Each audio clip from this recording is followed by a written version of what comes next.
சர்வ ரோக நிவாரணி என்று சொல்வார்கள். அத்தனை வியாதிகளுக்கும் ஒரே மருந்து நம்முடைய பெருமைக்கு பிரதமர் நரேந்திர மோடி அவர். இன்றைக்கு தமிழகத்தில் செல்லுகின்ற இடமெல்லாம் எழுச்சி, செல்லுகின்ற இடமெல்லாம் மக்கள் எதிர்பார்க்கின்றார்கள்.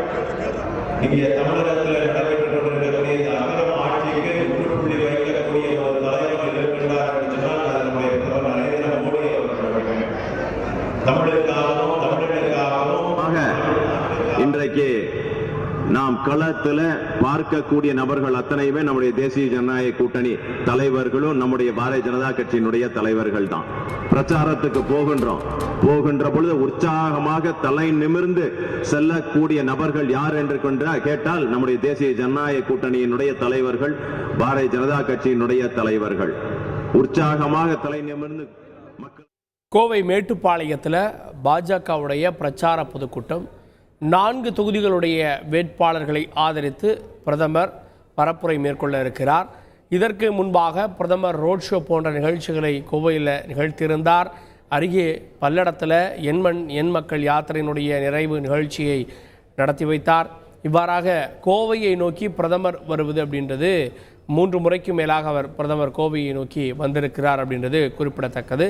செய்தியாளர் கார்த்திக் கூடுதல் விவரத்தோடு இருக்கிறார். கார்த்திக், கோவையில் மேட்டுப்பாளையத்தில் இந்த பரப்புரை நிகழக்கூடிய இடத்திற்கு பிரதமர் வந்திருக்கிறார். அங்கு இருக்கக்கூடிய கள நிலவரம் என்ன, விவரங்கள்? வணக்கம். கோவை மாவட்டம் மேட்டுப்பாளையம் பகுதியில் பாஜக வேட்பாளர் ஆதரித்து பிரதமர் நரேந்திர மோடி கலந்து கொள்ளக்கூடிய பொதுக்கூட்டமானது சற்று நிமிடங்களில் தொடங்க உள்ளது. கோவை விமான நிலையத்திலிருந்து ஹெலிகாப்டர் வாயிலாக பிரதமர் நரேந்திர மோடி தற்போது வந்துள்ளார். திருப்பூர் பாராளுமன்றம் மற்றும் நீலகிரி பாராளுமன்றம் மற்றும் கோவை பாராளுமன்றம், பொள்ளாச்சி பாராளுமன்றம் உள்ளிட்ட 4 தொகுதிகளுக்கு ஒரே மேடையில் இந்த பொதுக்கூட்டமானது நடைபெறுகிறது. பாஜகவை சேர்ந்த அண்ணாமலை மற்றும் எல் முருகன், ஏபி முருகானந்தம் மற்றும் பொள்ளாச்சியை சேர்ந்த வசந்தராஜன் ஆகியோரை ஆதரித்து இந்த பொதுக்கூட்டத்தில் கலந்து கொள்கிறார். பிரதமர் வருகையை முன்னிட்டு பலத்த போலீஸ் பாதுகாப்பானது ஏற்பாடு செய்யப்பட்டுள்ளது. பொதுக்கூட்ட மேடையை சுற்றி 3 அடுக்கு போலீஸ் பாதுகாப்பும், கோவையிலிருந்து பிரதமர் வரக்கூடிய அனைத்து பகுதிகளிலும் பாதுகாப்பானது ஏற்படுத்தப்பட்டிருக்கு. கோவைக்கு மட்டும் 3வது முறையாக பிரதமர் வருவது குறிப்பிடத்தக்கது. தேர்தலுக்கு இன்னும் 7 நாட்களே உள்ள நிலையில் இந்த பிரதமர் வருகை மிக முக்கியமாக பார்க்கப்படுகிறது. ஏற்கனவே பாஜக மாநில தலைவர் அண்ணாமலை போட்டியிடுவதை அடுத்து பரப்புரை மிக தீவிரமாக நடந்து வரும் சூழலில் பிரதமர் வருகை மிக முக்கியமானதாக பார்க்கப்படுகிறது. பிரதமர் நரேந்திர மோடி தற்போது விழா மேடைக்கு வந்து கொண்டிருக்கிறார். அவரை வரவேற்று பாஜக தொண்டர்கள் மற்றும் முழக்கங்களை ஏற்படுத்திய காட்சிகள் நாம் பார்த்து வருகிறோம். ஓகே, இந்த கூட்டத்தில் கூட்டணி கட்சிகள் சார்பாக யாரெல்லாம் கலந்து கொண்டிருக்கிறார்கள் கார்த்திக்?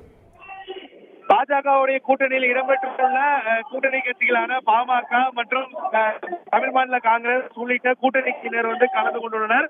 குறிப்பா இந்த 4 தொகுதியிலும் பாஜக நேரடியாக களமிறங்குவதால் பாஜகவுடைய தொண்டர்கள் அதிக அளவில் இந்த பொதுக்கூட்டத்தில் ஈடுபடக்கூடிய காட்சிகள் நம்மால பார்க்க முடிகிறது. பிரதமர் நிறைய தகவல்களை இங்கு பேசுவார் என எதிர்பார்க்கப்படுகிறது. காரணம், பாஜகவுடைய மாநில தலைவர் அண்ணாமலை கோவை பாராளுமன்றத்தில் போட்டியிடுகிறார்.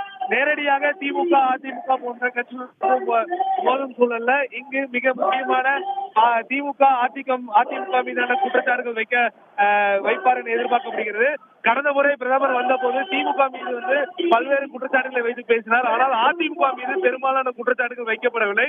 இந்த பொதுக்கூட்டத்தில் அது போன்ற குற்றச்சாட்டுகள் எதாவது வைக்கப்படுமா என எதிர்பார்க்கப்படுகிறது. குறிப்பா தாமரை சின்னத்திற்கு வாக்களிப்பதற்கான அனைத்து கருத்துக்களையும் பிரதமர் முன்வைப்பார் என எதிர்பார்க்கப்படுகிறது. ஓகே, கூடுதல் விவரங்களுக்கு நன்றி கார்த்திக். செய்திகளை உடனுக்குடன் தெரிந்து கொள்ள உடனே சப்ஸ்கிரைப் பண்ணுங்க.